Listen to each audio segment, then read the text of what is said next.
There is a historical root.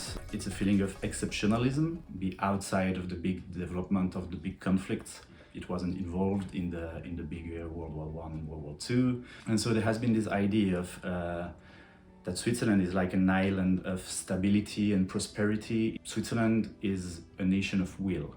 It's not a nation state per se in comparison with all the other countries. I mean, we have 4 different languages, we have different religions, so there is not like an actual identity of Swiss, like it's a nation of will. This also contributes to this Euroscepticism or this willingness to stay outside of the big development of European cooperation.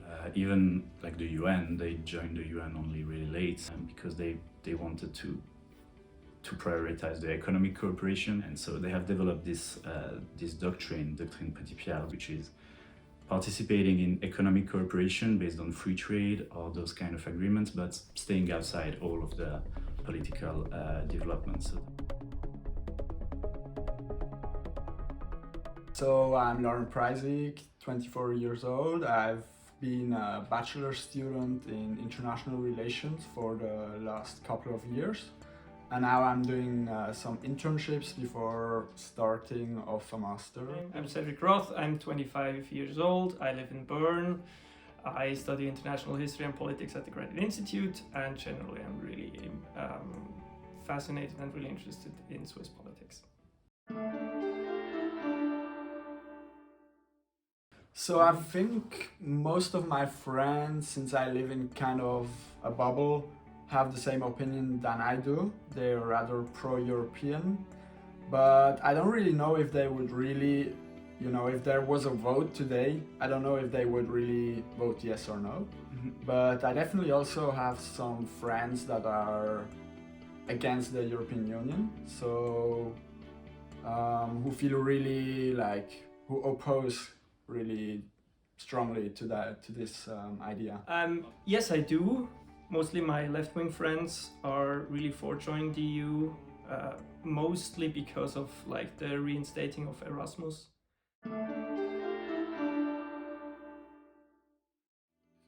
Amongst my friends, everybody agrees that we need stable relationship and prosperous relationship with the European Union, since it's our first partner, right? So that's where we agree upon. But I think everybody has some sort of different opinion on how we get there. But definitely I think there's common ground. I think we both think that the EU is a good idea. The idea behind it is really good, to promote prosperity, promote peace through economic interdependence, stuff like that. Yeah, that's probably the common ground, but after that we diverge. Okay. So I think values really come into play, especially also the sense of identification. For example, whereas I, besides feeling Swiss, I really also feel European. I think many of my friends rather identify as Swiss only. So the concepts of independence, neutrality and freedom come into play, where we just have different interpretations of what this means. And then on the other hand, I think the economic perspective comes into play too. I feel like many Swiss think that we are better off without being in the European Union, since economically, in comparison, we're doing quite well. People don't really see the need of joining the EU, I think. We diverge when it comes to how the EU works. The idea is good, but I maintain that it doesn't really work as well. For example, the common currency, the refugee crisis, the euro crisis. The one I really dislike about the EU is the unaccountable bureaucracy. I'm a fan of really small government, and the bureaucrats in the EU are usually unaccountable.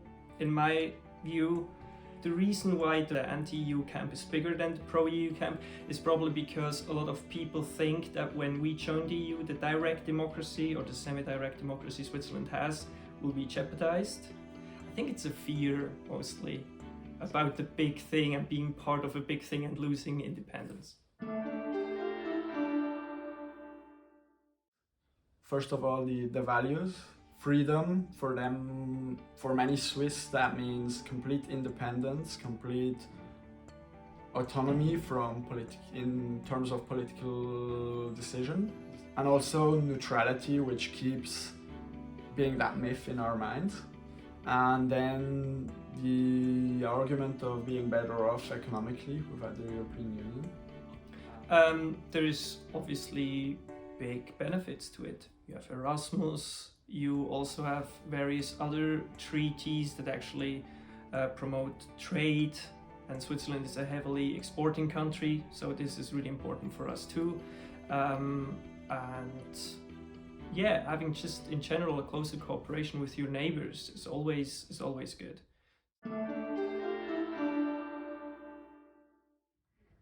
So since I'm pro-European, I probably push them towards a more proactive European policy position.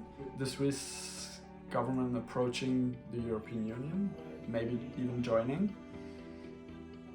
So yeah, in a nutshell, that's what I would do. I would actually abolish the 2014 vote on like restricting the free movement of people, because that was basically like just the nail in the coffin for our bilateral agreements. If we didn't have that, I think we would still be able to have good relations with the EU without actually being a member of it.